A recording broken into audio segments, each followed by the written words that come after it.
वर्तमान समय रे जेकोसी व्यक्ति आधार कार्ड रखा अत्यंत गुरुत्वपूर्ण। सेहीपरि समस्त लोकंक पई जन्म प्रमाणपत्र रखा अत्यंत गुरुत्वपूर्ण हो जाइछि। कारण आजिकाली प्राय समस्त क्षेत्र में जन्म प्रमाणपत्र व्यवहार होउछि। पिता माता को सेमानंक पिलामानंकर जन्म प्रमाणपत्र तैयारी करबा पई अनेक थर सरकारी कार्यालय को जीवाकू पड़ुथिला, किंतु वर्तमान आपणक यही समस्या मध्य शेष हो जाइछि। कारण एबे आपण समस्ते घरे बसी सहजरे आपणक पिलामानंकर जन्म प्रमाणपत्र तैयारी करि परिबे।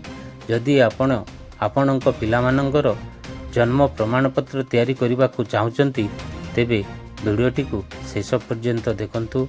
आउ भल लागिले आम चैनल को लाइक और सब्सक्राइब करिनियंतु। आमे आपणक कहि रखुछु जे भारत सरकार लोकमानंकु जन्म प्रमाणपत्र तैयारी करिवार सुविधा जोगाइबा पई ऑनलाइन प्रक्रिया आरंभ करिसेंती। तेणु एबे समस्त लोक घरे बसी सहजरे ऑनलाइन माध्यम रे जन्म प्रमाणपत्र तैयारी करि परिबे। जो माने निज पिलामानक पई जन्म प्रमाणपत्र तैयारी करबा को चाहुचंती ऑनलाइन रे जन्म प्रमाणपत्र पई आवेदन करबा पई आपणक समस्तक पाखरी डॉक्यूमेंट रहिबा उचित।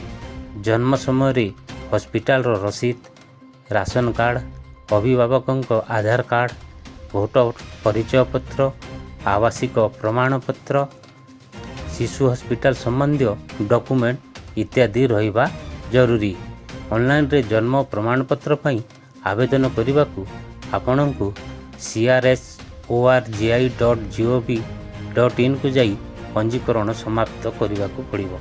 या परे आपणक पिलार नाम, जन्म तारीख, जिला, राज्य, ग्राम भली आवश्यक विवरणी प्रवेश करने को पड़िबो।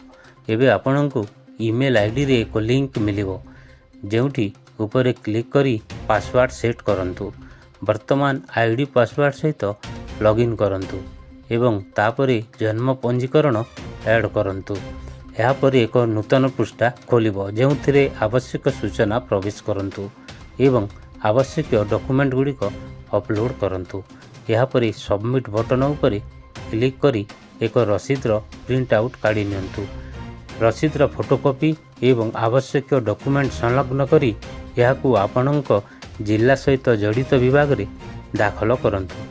एहीपरि भाबरे आपणकर जन्म प्रमाणपत्र तैयारी होई जिवो।